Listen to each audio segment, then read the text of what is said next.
오늘은 지난주에 언급했던 성경에 나온 시험에 대한 언어적 의미와 성경 문맥에서 어떻게 적용되는지 간단히 배우고요. 오늘 주제에 따라서 시험을 대하는 성도들의 태도에 대해서 두 번째 시간을 나누겠습니다. 우리가 이 말씀을 통하여서 바른 성경적 가치관을 갖게 되어지고 또 하나님 안에서 착하고 의롭고 정직한 마음으로 성경을 묵상하고 상고하는 그런 태도를 가졌으면 좋겠습니다. 제가 카톡으로 여러분들에게 전달되어졌던 그 내용은 원래는 설교 가운데 나누려고 했다가 너무 내용이 길어질 것 같아서 본문의 주제와 좀 멀어지는 듯하여서 여러분들의 카톡을 보냈으니까 참조하시길 바랍니다. 시험에 지난주에 연결해서 제가 어떤 사람들은 원어 성경을 언급하면서 시험이란 특정한 단어를 추적하여서 그 단어에 따라서 그 시험에 대해서 무엇이다 라고 설명하시는 분들이 있어요. 참 좋은 연구고요. 또 유익한 연구이긴 합니다. 그러나 어느 때는 너무 지나친 해석과 또 과장된 해석으로 인하여서 문맥이 파괴되어지기도 하고 또 문맥과 전혀 상관없이 그 단어의 뜻으로만이 문맥 전체를 아울러서 해석하는 그런 오류를 범하는 것이 있어서 제가 이번에 간단히 그 내용을 언급하고요. 오늘 주제에 따른 시험을 대하는 성도의 태도에 대해서 나눠보겠습니다.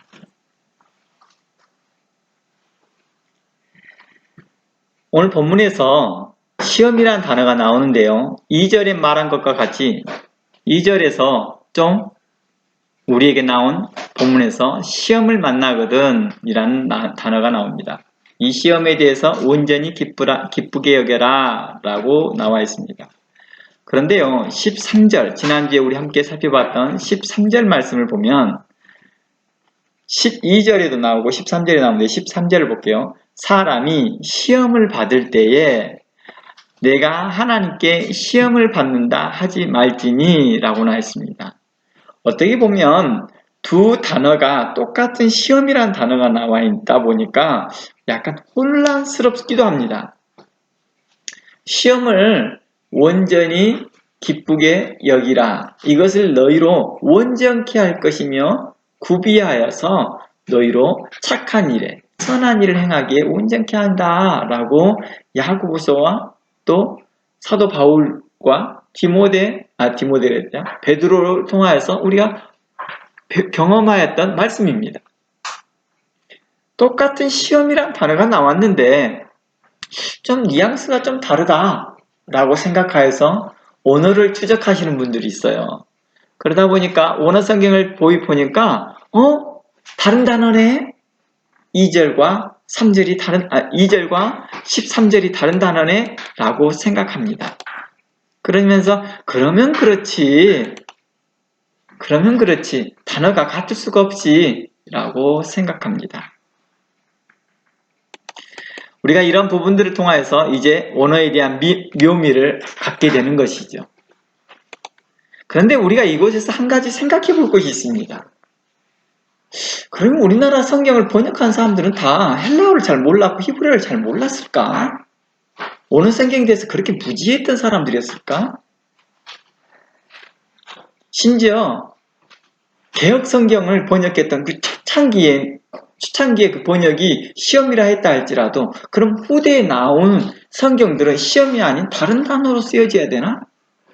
그런데 그렇지 아니하고 이 여러분들이 현재 읽어봤던 개정의 성경은 여전히 시험이라는 단어를 쓰고 있다는 거예요. 2절과 13절이. 헬라어는 분명히 다른 단어라고 했는데 왜 같은 단어를 썼을까? 이러한 상식적인, 보편적인 상식에 안에서 생각해 봐야 되는 것이죠. 그런데 자신들이 발견한 원어 성경을 통해서 다른 단어네? 하고 생각하여서 일방적인 성경 해석은 위험하게 됩니다. 우리가 성경을 볼 때 가장 보편적인 상식을 이용하는 게 중요합니다. 우리가 많이 거짓된 자들과 또 거짓을 말하는 자들을 쉽게 따라가는 것들이 무엇 때문입니까? 바로 이러한 자극적인 말들을 할 때 좀 더 우리 안에서 새로운 걸 발견됐다고 생각하기 때문입니다. 물론 그리스도 안에서 성경은 우리에게 늘 새로운 것이 발견되어집니다. 저도 지금까지 벌써 성경을 연구하여서 관찰하여서 이렇게 깊이 성경을 가르치는 횟수만 해도 꽤 많이 되어집니다. 20년이 넘었거든요. 벌써 25년째 이런 성경을 강의하고 있습니다. 그런데요, 지금도 성경을 살펴보면 새로운 것이 늘 발견되어지고 그 새로운 것이 나에게 큰 힘이 되어집니다. 그러나 이것이 내게 있어 새로운 것이지 기존의 믿음의 사람들이, 하나님의 사람들이 발견하지 못했던 것이냐? 그런 건 아니라는 것이죠. 이미 그들이 깨달아 알았던 것을 저는 이제야 알았던 거겠죠.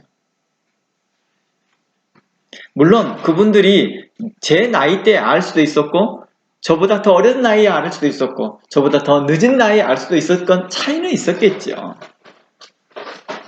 그러나 중요한 것은 저보다 먼저 되신 분들이 이미 알고 계셨던 것들을 그냥 발견한 것뿐이라는 것입니다.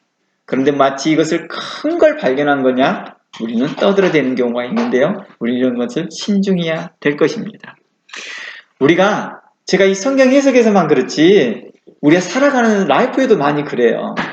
말이 조급하여서 자기가 방금 알았던 것을 마치 자기가 모든 것을 다 아는 것처럼 이야기하는 것을 우리는 조심해야 될 필요성들이 있습니다.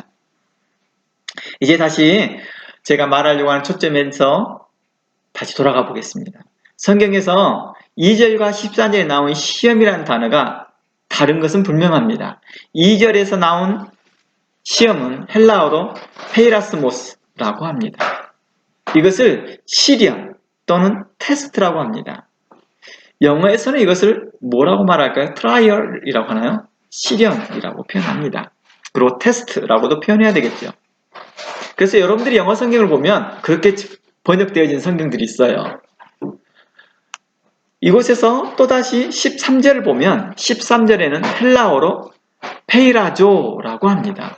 얼른 단어가 불명껏 다르다는 걸 알 수 있습니다. 페이라스모스 좀 단어가 길죠? 2절은요. 그리고 13절은 페이라조 좀 짧습니다. 다르다는 걸 알 수 있습니다. 이것은 유혹이라고 번역될 수 있습니다. 그래서 영어 성경에선 temptation이라고 번역할 수 있습니다. 그래서 여러분들이 영어 성경을 보면 이 성경이 이렇게 다르게 번역되어 있던 것을 볼 수 있습니다. 그런데 우리가 이것을 또 한 가지 생각해 봐야 될 것입니다. 그러면 우리나라 성경은 성경을 번역할 때 영어 성경은 전혀 참조하지 않았을까요? 참조했겠죠.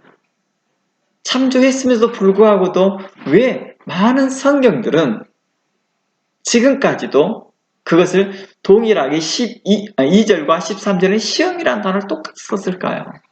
우리는 그런 것들에 대한 상식선에서 생각해 봐야 된다는 것입니다. 많은 사람들이 성경을 연구하셨던 분들이 잘못 이해하신 분들이 그럽니다. 우리나라 성경은 형편이 없어. 번역이 엉망이야. 우리나라 성경이 무슨 말하는지 잘 모르겠어. 영어 성경을 읽으면 매우 클리어해요. 또 원어 성경에 집착하신 분들은 원어 성경을 봐야지만이 칼라테레로 보는 듯이 선명해 라고 말합니다. 그러나 중요한 것은 늘 말했지만 예수님 시대에도 또 종교개혁 시대에도 또 그 이후에도 현재 오늘날의 우리 교회들의 모습에도 그랬던 것들처럼 성경이 없어서 하나님의 말씀을 증거하는 자가 없어서 망하는 것이 아니었다는 것입니다. 중요한 것은 그들의 마음이 하나님 앞에서 착하고 의로운 마음으로 하나님의 말씀을 듣지 않았기 때문인 거죠. 그들이 착한 마음과 의로운 마음으로 성경을 살펴보지 않기 때문에 그들이 계속해서 헛다리를 짚는다는 것입니다.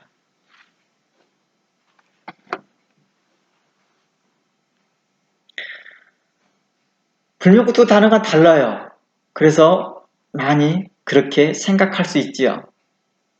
그래서 두 단어를 종합해서 신약 전체에 나와 있는 페이라조가 이런 뜻이고, 페이라스모스는 이런 뜻이야 라고 규정해 버립니다. 단어를 규정하여서 본문에 나와 있는 이 단어들을, 성경에 나와 있는 전체 단어들, 그 단어에 규정된 단어 안에서 의미에서 그 본문을 해석하기 시작합니다.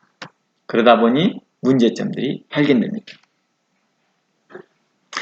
우리가 원어성경을 참조하는 것은 문맥에서 그 단어를 이해하기 어려울 때 참고하는 것이지, 원어성경에 쓰인 단어를 연구하여 문맥에 적용하는 것은 우리 삶 가운데서 매우 위험한 것이죠. 우리가 동음이어라는 것이 있습니다. 소리는 같은데 뜻이 다르다라는 것이 있습니다. 우리에게 잘 익숙하게 알려져 있는 것이요, 시험입니다. 이 시험이 바로 그 대표적인 동음이어예요. 학교에서 시험 치르다 할 때 그 시험과 우리가 하나님 앞에 시험 받는다, 마귀가 우리를 시험한다, 이것이 같은 뜻일까요? 우리는 많이들 그걸 같은 뜻으로 이해하나 실상 다른 겁니다. 학교에서 치르는 시험은 어떤 것이죠?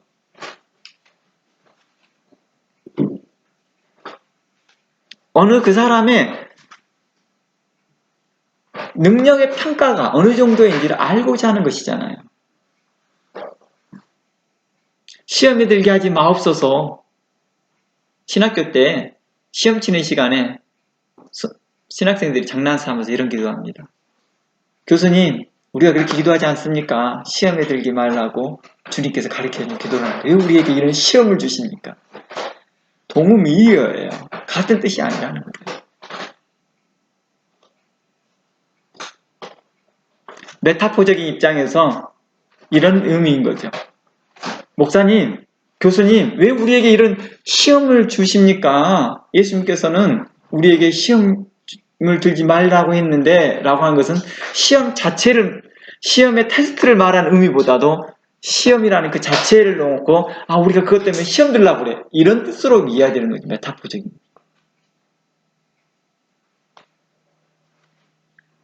동일한 시험이 아닙니다. 다른 거죠. 예수님께서 시험에 들게 하지 말라는 것은 마귀의 유혹에 빠지지 말라는 것이잖아요. 그렇죠? 학교에서 시험 치를 때 선생님이 학생들을 유혹하고 있는 겁니까? 너 이거 한번 해봐. 시험 치러봐 한번. 그래서 시험 치르겠다고 딱 달라들면은 거기서부터 뭔 일이 발생돼요? 껌딱지처럼 달라붙어서 그 자리에 죽나요? 바퀴벌레가 바퀴벌레 그 판에서 들어가서 죽나요? 그런 건 아니잖아요. 우리가 잘못 이해하고 있다는 거예요. 사단이 우리에게 시험을 줍니다. 근데 그 시험에 들지 않기 위해서 우리는 어떻게 합니까? 지혜롭게 행동합니다. 어느 땐 대적합니다. 학교에서 시험 치를 때, 자, 우리 학생들 이제 시험 시간이에요 하면 선생님을 대적합니까? 그러지 않잖아요. 지혜롭게 생각해, 강교하게 생각해서 그 시험을 빠져나가려고 합니까? 그러진 않잖아요. 뭘 말하려고 하는 건 알겠죠?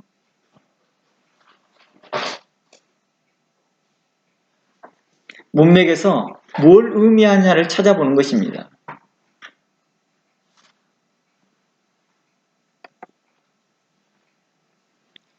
2절의 페이라스모스와 13절의 페이라조의 헬라어를 구분하여 그 뜻을 정의하는 데서는 참 좋은 연구라고 봐요. 그리고 그게 굉장히 성경 연구에 도움이 많이 됩니다. 그리고 부분적으로 절대적이 아니라 부분적으로 그 뜻에 부합하여서 문맥이 그렇게 쓰여진 것들이 굉장히 많습니다. 그런데 번역된 성경으로도 충분히 그걸 다 간파할 수 있게끔 번역되어 있다는 것입니다. 문맥에 따라서 성경에서요, 서로 이 두 단어는 교차여서 사용되었습니다. 두 단어가 문맥에 따라서 교차해 사용됐다는 거예요. 이렇게 사용되고 사용됐다는 것입니다. 그리고 야고보서 안에서도 이러한 것들을 자주 발견될 수 있다는 것입니다. 심지어 같은 성경에서 서로 교차되어 사용했고요. 사도들끼리도 서로 다르게 사용합니다. 분명코 이런 말과 같습니다. 어느 사도는 인내라는 단어를 써요. 인내하십시오. 그런데 어떤 사도는 오래 참으십시오 라고 말합니다. 어때요? 발음은 완전 다르지만 뜻은 어때요? 같은 뜻이라는 거예요. 무슨 말인지 알겠죠? 단어가 다르다고 해서 그 뜻이 다르냐? 그러지는 않은 거예요. 또 사도들마다 그 뜻을 좀 달리 사용한 경우도 있거든요. 메타포적인 입장에서요.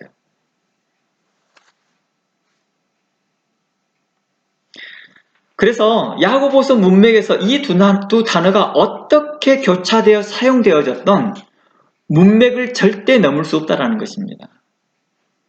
그 단어를 보고 문맥에서 그 단어가 무엇을 말하는지를 파악하는 것이 더 중요하다는 것입니다. 특정 단어가 문맥을 변화시켜버리거나 왜곡시키고 있다 한다면 차라리 그분은 원어 성경을 안 보는 게 그 사람에게는 더 유익하겠죠.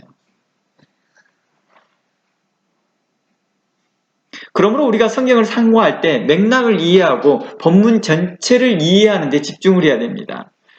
말라기서 3장 15절 한번 가볼까요? 말라기서 3장 15절 말씀에 이러한 말씀이 있습니다. 지금 우리는 교만한 자가 복되다. 악을 행하는 자가 창성하며 하나님을 시험하는 자가 화를 면한다 라고 말합니다. 이곳에서 말한 시험은 시험이란 단어가 나오죠. 그리고 10절 말씀 가봅니다. 10절 같은 본문에서 지금 현재 시험이란 단어가 똑같이 반복되어 나옵니다. 만군의 여호와가 이르노라 너희의 온전한 11절을 창고에 들여 나의 집에 양식이 있게 하고 그것으로 나를 시험하여 내가 하늘문을 열고 너희에게 복을 쌓을 곳이 없도록 붙지 아니하나 보라 라고 말합니다. 이 두 단어의 시험이란 단어가 같은 단어일까요? 다른 단어일까요? 야고보서에서는 지금 시험이란 단어가 나왔는데 다른 단어를 사용하고 있었습니다. 그리고 말라기서에서는 같은 단어가 있는데 다른 단어를 쓰고 있을까요? 다른 단어를 쓰고 있을까요? 같은 단어를 쓰고 있을까? 우리는 이걸 생각해 보게 됩니다. 그러니 얼른 원어 성경을 연구하는 사람들은 이걸 추적해 볼 것입니다. 그런데 결과가 뭘로 나온지 아세요? 같은 단어라는 것입니다. 같은 단어.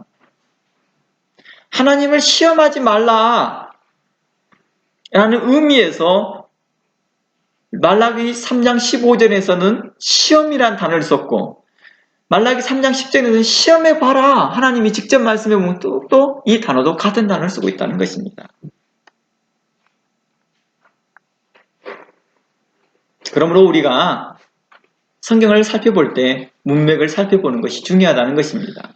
야고보서 문맥에서 뭐예요? 야고보서 1장 2절 말씀에서 시험을 참는 자가 복되도다 할 때 이 시험은 어떤 의미에서 볼 수 있는 거예요? 긍정적인 의미에서 우리로 유익하게 하는구나 라는 걸 알 수 있습니다. 그러나 13절에서 너희가 시험을 받을 때 너희의 욕심에 끌려서 받는다 라고 하는 그 13절과 14절의 그 시험의 내용은 우리 욕심에 의해서 우리 스스로가 유혹에 빠지는구나 사단의 유혹에 빠지는구나 할 때 그 시험이라는 관점에서 같은 관점이라는 걸 이해할 수 있다는 거예요. 헬라 성경에서는 둘 다 교차되어 쓰고 있다는 거예요. 특히나 이 두 단어가 다르게 보인 것처럼 보이죠. 페이라스모스 다르게 보이죠. 더 놀라운 것은 한 가지가 있습니다. 이 두 단어가 하나의 어근에서 시작했다는 것입니다. 하나의 같은 어근이라는 거예요. 또 하나 뭔지 아세요? 2절에 시험은요 명사이고요 13절에 나온 시험은 동사라는 것입니다. 이미 품사 자체가 다르다는 거예요. 무슨 말인지 우리에게 이렇게 설명합니다. 인내라는 단어와 인내하다라는 단어입니다. 인내와 인내하다는 어떤 차이가 있어요? 의미상 똑같은 단어예요. 근데 글자 수가 인내는 글자가 2개고 인내하다는 글자가 4개입니다. 그러니까 단어가 다르니까 뜻이 다르다 이렇게 하면 될까요? 안 될까요? 안 되겠죠. 하나는 명사고 또 하나는 동사인 것이죠.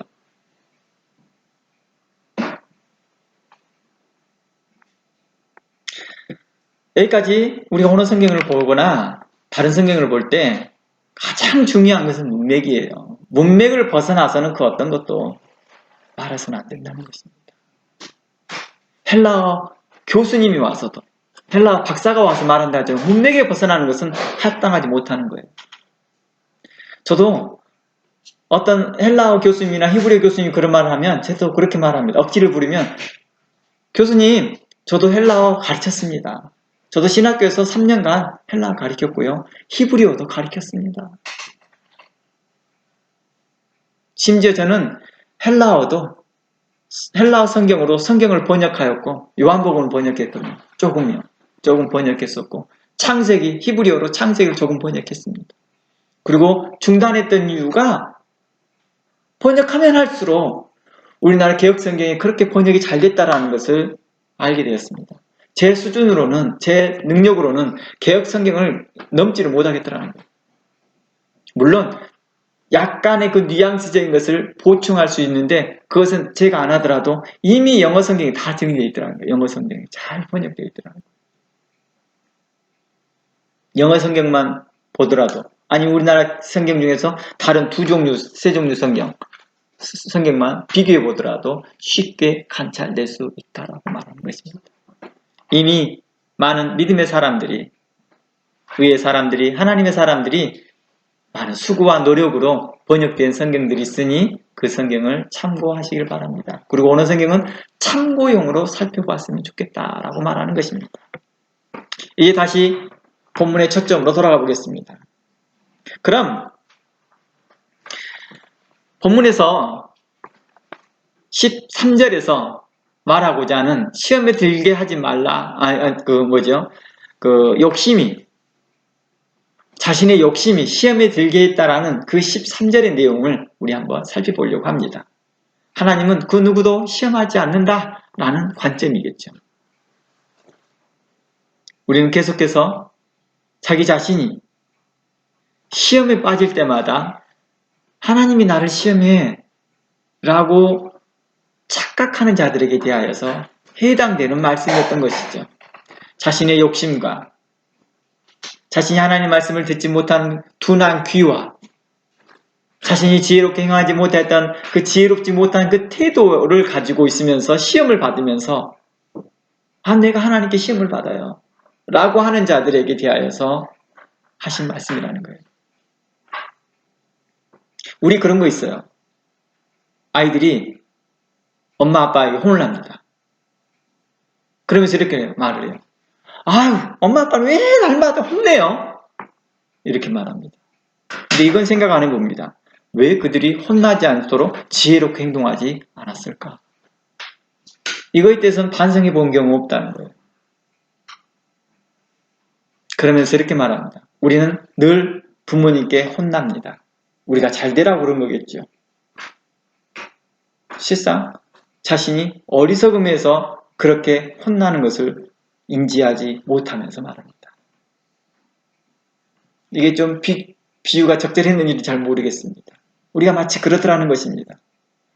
자신의 상황을 늘 타협하면서 이것은 하나님께서 나를 성장시키려고 그렇게 해.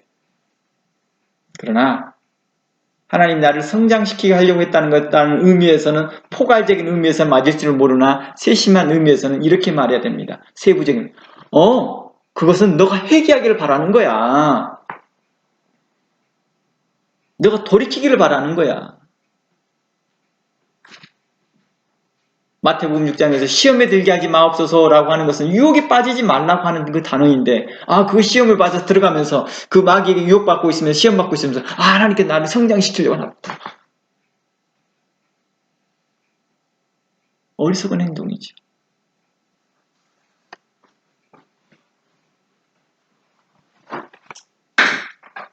자신의 탐욕과 욕심과 그리고 성도로서 합당하지 못한 태도에서 오는 시험은 불명코 고통과 좌절이 남게 되지만, 하나님께로부터 오는 시험은 어떻습니까? 우리를 세워준다라는 내용입니다. 야고보서 본문이 그래요. 똑같은 시험이라는 단어를 썼다 할지라도, 다른 단어를 썼다 할지라도 문맥에서는 그것이 분명코 다르게 표현하고 있다는 거예요. 그러니 우리나라 성경에서는 시험이라는 단어가 똑같은 단어가 써있다 할지라도 전혀 혼란스럽지 않아요. 의미가 이해되니까요. 문맥이 이해되니까. 아, 2절의 시험은 하나님께서 우리를 유익하게 하고 우리를 건져내기 위한, 우리로 강하게 한 시험이구나.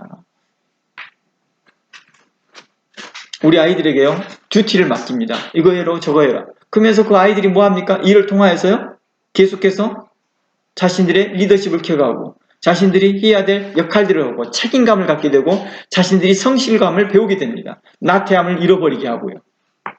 어떻습니까? 좀 더 성숙한 아이들로 성장시킨다는 것. 이것들이 자신들에게서 시험이지만 그 시험을 잘 감당합니다. 어느 때는 저희 큰아들에게 한 번씩 이렇게 할 때가 있습니다.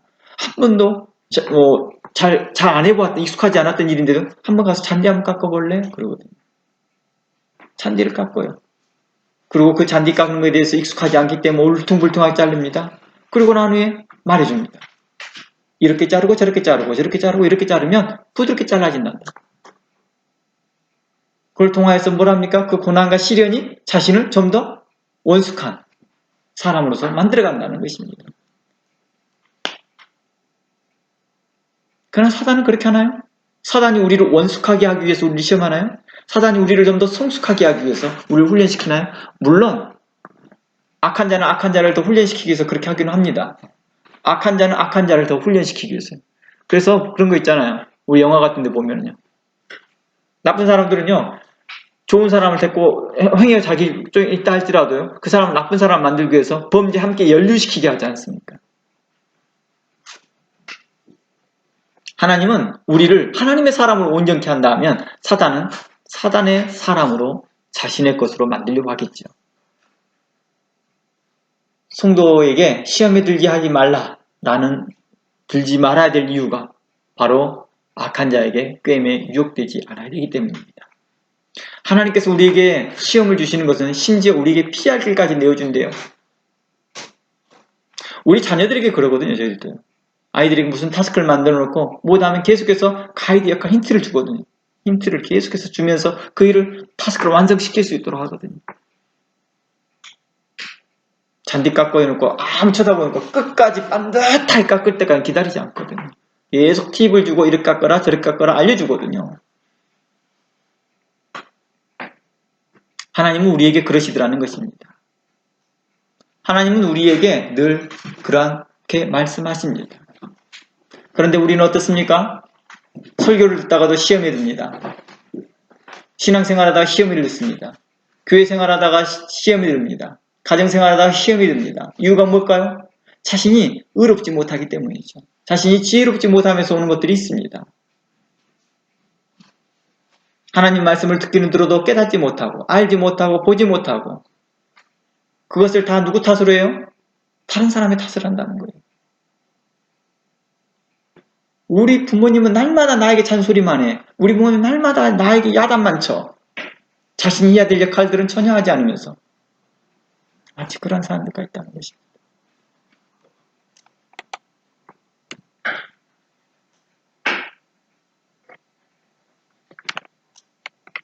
우리에게 하나님의 말씀이 그렇게 말하고 있다는 것입니다. 자신의 문제를 하나님의 탓을 하고 자신의 문제를 목회자의 문제로 생각하고 자신의 문제를 교회 탓으로 이야기하고 있다는 것입니다. 자신의 영적 미숙함을, 자신의 지혜롭지 못함을 목사님의 탓으로, 교회 탓으로, 다른 성도의 탓으로 말하고 있다면 이는 심히 어리석은 일이죠. 이는 스스로가 시험에 빠져서 헤매이고 있는 것이죠. 이러한 상황에도 불구하고도 하나님은 우리에게 인도하시더라는 거예요. 교훈하시더라는 거예요. 성령을 통해서 감동하시더라는 거예요. 너 그러지 말어. 너 이렇게 해야 돼.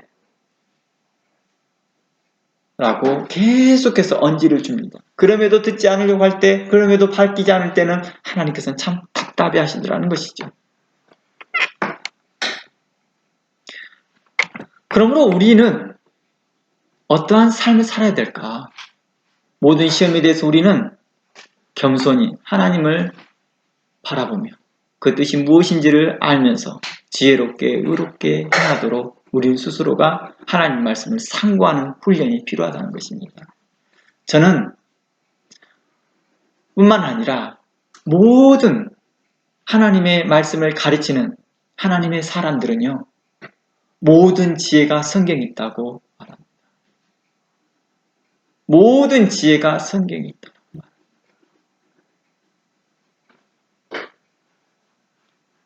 성경 어느 본문이든 좋습니다. 우리에게 어려움이 닥치면 어느 본문이도 괜찮아요. 잠언서도 좋고 이사야서도 좋고 마태복음도 좋고 어느 성경, 짧은 성경이면 괜찮습니다. 골로새도 좋고 에베소도 좋습니다. 어느 성경이든지 간에 한 권을 붙들고 처음부터 차근차근 읽어보세요. 그리고 그 뜻이 무엇인지를 여러분들이 노트에다 적어보고 기록해보면서 또 어느 때 인터넷 찾아보면서 그 뜻을 찾아보고 추적해보면요, 여러분들의 환난과 공고에서 여러분들이 빠져나올 길을 하나님은 열어주시더라는 것입니다. 그 말씀을 통해서요. 제가 다시 말합니다. 창세기부터 계시록까지 그 성경 어떤 것이 상관없습니다. 한 권을 선택하여서 살펴보시라고요. 저도 한때 어려운 일이 있었습니다. 전에 글로 써놨던 내용이지만은요, 한동안 열심히 교회에서 사역하고 있고 열심히 교회를 섬기고 있었고 성도들을 섬기면서 열심히 말씀을 가르치고 있을 때 큰 시험이 내게 다가왔을 때 저는 모든 사역을 중단하고 성경만 읽었습니다. 열왕기상하, 잠언서, 전도서 이 4개를 계속 반복해서 읽었거든요. 그때 하나님께서 내게 선한 지혜를 주었습니다. 나 땅 해야 할 일들을 뭘 하기로 바라는지. 계속 성경을 연구해 봅니다.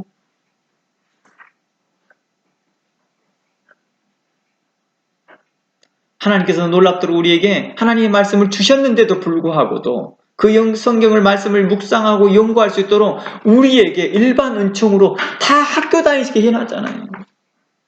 지적으로 장애 있게 하지 않고 성경을 배울 수 있도록 학문적으로 탁월할 수 있도록 여러분들을 다 학문적으로 다 우월하게 만들어 놓으셨다는 거예요. 최소한 학교 생활이 여러분들은 저보다 낫다는 거예요. 그럼에도 불구하고도 그 말씀을 내가 상고하지 않고 묵상하지 않고 있다는 것은 이것은 하나님을 경히 여기는 것과 같습니다. 그리고 자기 생명을 가벼이 여기는 것과 같습니다. 하나님께서는 이러한 자들에 대해서 결단코 심판하시겠지요.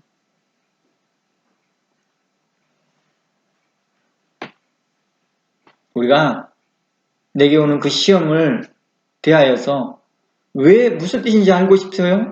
다시 말합니다. 저는 여러분 성도들에게 가장 좋은 길을 선택한다면 여러분들이 섬기고 있는 교회, 담임 목사님의 선포되는 그 설교의 그 내용에 집중하라는 것입니다. 행여 담임 목사님이 이번에 내가 시험 듣는 그 시기에 이번에 야고보서와 빌립보서와 골로새서를 본문을 해서 본다 하면 그러면 내가 골로새서와 야고보서와 이런 내용들 중에서 한 권을 선택해 보는 거예요. 그 어라운드에서요. 그리고 살펴보면 되는 겁니다. 마침 목사님이 설교의 주제가 어떤 사랑이라면 내가 사랑이라는 내용에서 좀 더 창세기부터 계시록까지 찾아보는 겁니다. 거기에 나만의 독특한 내만의 그 개인적인 그 문제를 설교 시간에 다 듣지 못한다 할지라도 그 말씀을 연구하고 살펴볼 때에 성령님께서는 내 개인의 그 각별하게 개인의 한 사람 한 사람의 문제를 세심하게 다뤄주더라는 것입니다. 그 세심하게 살펴주시더라는 것입니다. 세심하게 어루만져 주시더라는 것입니다. 하나님 말씀에 하나님 말씀 우리의 힘과 능력이 그 하나님 말씀에 있습니다. 우리는 그렇게 고백하면서도 우리는 그 하나님 말씀을 보는데 경히 여기고 있다는 것은 이는 내가 내 문제를 풀려고 하는 내 문제를 극복하려고 하는 이기려고 하는 의지가 없다라는 것입니다. 이것은 야고보서 2장을 말씀을 통해서 이 야고보서 1장 2절, 3절, 4절 말씀을 기준으로 한다면 내가 하나님의 사람으로 온전케 되어지는 것을 내가 원치 않는 것입니다. 시험을 온전히 기쁘게 여기라. 이걸로 인해서 나로 하나님의 사람으로 세워지는 일에 자기 스스로가 원하지 않는다라는 것과 같습니다. 많은 심리학자들이 그런 말을 합니다. 우리가 성격은 다 다를 수는 있습니다. 그러나 인격은 모두 다 성숙해야 됩니다. 라고 말합니다.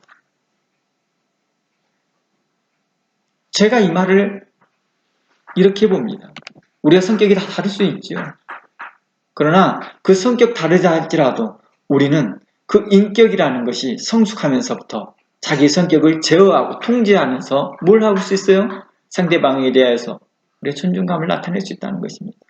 그리고 자신의 이름에 합당히 행할 수 있다는 것입니다. 성도로서 인격이 성숙하지 못하면서 계속해서 자신의 문제를 바라보지 못하면서 나는 이런 사람이야 라고 하면서 인정되어지길 바라는 것은 옳지 못한 것입니다. 저는 본래 이런 사람이에요 라고 하면서 이해받으려고 하는 것은 어린아이적 수준이라고 볼 수 있는 것입니다. 시험이 올 때 기쁘게 여기고 그 시험을 인내로 견디는 것이 성경이 우리에게 말하고자 했던 것입니다. 그러면 야고보서에서 우리에게 인내로 이 문제를 시험을 견디라고 했던 이 말의 뜻은 무엇일까요? 내 형제들아 너희가 여러 가지 시험을 만나거든 온전히 기쁘게 여기라. 이는 너희의 믿음의 시련이 인내를 만들어내는 줄 아니라. 이런 시련이 우리로 뭘 만들어낸다고요? 인내를 만들어낸다고요. 이것을 운동이라는 관점에서 본다면 지구력을 키워준다는 거예요. 지구력을요. 지구력. 또 다른 말을 하면 근육을 키워준다고 볼 수 있습니다. 한동안 어느 우리가 들었던 말이 신앙의 근육을 키우자는 말도 들었죠. 바로 같은 뜻이에요. 이 인내라는 말이 그런 뜻입니다. 지구력을 키우는 것입니다. 믿음의 지구력을 키우는 것입니다. 그런데 그 지구력을 뭘로 통해서 키워줘요? 시련을 통해서요. 훈련을 통해서요. 우리의 몸의 바디가 그런다 하잖아요. 우리 바디가 움직이지 않으면, 몸이 움직이지 않으면 근육이 빠른 속도로 뭐 한다고요? 수축하고 빠져나간다고. 근육이 사라져버린다는 거예요. 그러나 움직이면 움직일수록 근육이 더 단단해진다는 거예요. 지구력도 그렇습니다. 지구력도 정말 힘들거든요. 하지만 그걸 견디서 지구력을 키워나가는 것입니다. 10초만 뛰면 되는데요. 11초를 뛰어줍니다. 그러면요. 그 지구력이 커지거든요. 30초만 뛰어도 되는데요. 31초를 뜁니다. 지구력이 커지거든요. 바로 우리에게 이런 시련들을 우리에게 말합니다. 그런데 우리에게 말하는 그 시련은 우리에게 오는 그 시련은 우리로 인내를 만들어내어주기 때문에 그 인내는 어떤 것일까요? 귀한 가치가 있는 것입니다. 그 인내는 바로 우리의 믿음을 이야기하고 있는 것입니다. 시련을 이겨낼 수 있는 것은 바로 우리의 믿음이니까요. 그 시련이 곧 또한 우리로 인내케 하고 더 인내의 힘을 강하게 하더라는 것입니다.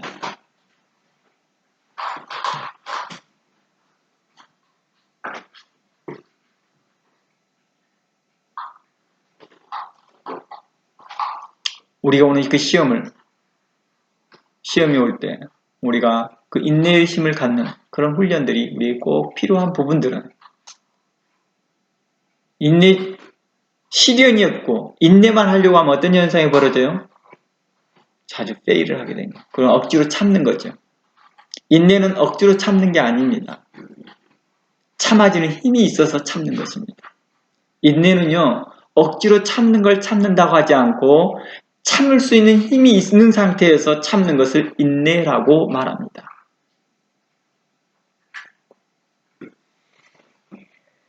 이제 좀 정리를 해보겠습니다.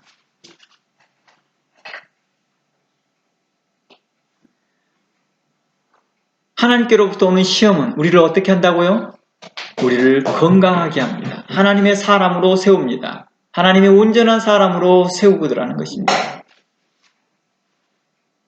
그래서 페이라조, 페이라스모스 이 두 단어가 예수님도 막 교차해서 사용하면서 사도들을 시험할 때도 이런 단어들을 막 교차해서 쓰거든요. 그러니 단어에 얽매이지 말고 문맥에서 뭘 말하려고 하는지를 살펴봅니다. 그러나 사단이 우리를 시험할 때는 우리를 넘어뜨리게 하고 우리로 하나님과 거리가 멀게 하더라는 것입니다. 그 대표적으로 어떤 것이 있습니까? 아담과 하와가 사단의 유혹을 받고 선악과를 따먹고 난 다음에 어떻게 됐나요? 하나님의 사람으로 온전케 되어졌나요? 그렇지 않았습니다. 선악과를 따먹은 아담과 하와가 하나님의 온전한 사람이 되기보다 도리어 하나님과 거리가 멀게 되어지고 그리고 선을 행하기보다 거짓말을 하고 거짓을 행하며 남의 탓을 하기 시작하며 그 이후로 가인과 아벨을 통하여서 시기와 분노와 다툼과 수많은 일들이 나타났음을 볼 수 있었습니다.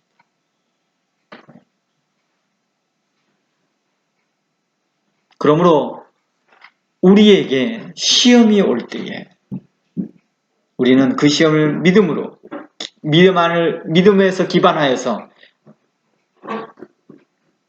우리가 그것이 무엇인지, 그 시험이 오는 것이 무엇인지 겸손한 마음으로 하나님의 뜻을 관찰하면서 하나님의 뜻에 부합한 합당한 태도를 취하는 것이 성도가 가져야 할 태도인 것입니다.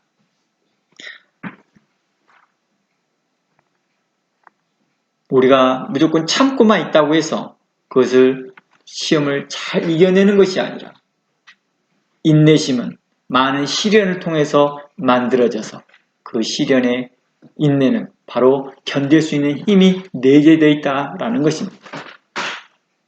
무조건 참고만 있는다고 해서 복 주시는 그런 하나님이 아니라 그 하나님의 뜻을 분별하여 참는 것입니다. 다음 주에 제가 인내에 대하여서 좀 더 구체적인 성경 사례를 들면서 여러분들과 함께 말씀을 살펴보겠습니다. 여러분들이 주님 안에서 그리스도 예수 안에서 여러분들이 만나는 모든 시험을 겸손으로 그 어느 거 하나 시험이 쉬운 것은 없기에 겸손으로 그 시험을 대하고 하나님의 뜻이 무엇인지 분별하면서 그 시험을 지혜롭게 의롭게 담대하게 믿음으로 이겨나가기를 원합니다. 또한 여러분들이 오는 많은 시련이 있을 것이며 어려움이 있을 것일지라도 그것이 주님께로 오는 것임을 감사하며 그 시험을 굳건히 이겨나가길 바랍니다. 또한 의로움으로 지혜로움으로 악한 자의 시험을 분별하여서 그 시험에 유혹에 빠지지 말고 그 시험을 대적하여 승리하는 여러분들이 다 되시기를 바랍니다. 기도하겠습니다. 하나님 고맙습니다. 오늘 우리를 살피시고 도우시고 인도하신 은혜 감사합니다. 우리로 악한 자의 시험에서 구하옵시고 하나님의 거룩한 사람 우리를 세우시고 훈련시키는데 우리가 낙담하지 않도록 우리 늘 성령으로 충만케 하여 주시옵소서. 오늘도 각 사람을 살피시고 복 주시사 하나님의 사람으로서 우리를 건강케 하여